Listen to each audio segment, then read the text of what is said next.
బిందు, ఆ ఇవాళ మా అక్క నాటుకోడి పులుసు చేసుకొని వచ్చిందంట, కలుసుకొని తిన్నాం ఇద్దరం. నేను నాటుకోడి పులుసు తిన్నగా, నీకు తెలుసుగా. అవును కదా, మర్చిపోయా కదా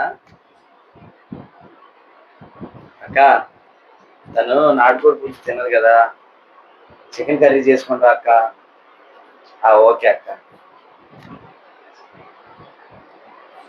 అలాగే బిర్యానీ చేయమనవా? సరే ఓకే అక్క. అలాగే బిర్యానీ కూడా చేసుకుంటా అక్క. ఓకే అక్క. అమ్మయ్య, ఈ రోజు వంట చేయక్కర్లేదు, హ్యాపీ, ప్రశాంతంగా ఉండొచ్చు. ఓకే.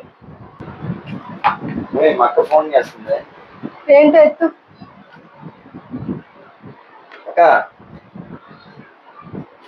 అవునా? సరే అక్క. ఏమైంది? సరే అక్క. గ్యాస్ అయిపోయిందంట, వాళ్ళు కూడా వస్తున్నారంట. ఎవరేది పప్పులో ఒక్కసారి గుర్తు తెచ్చుకో.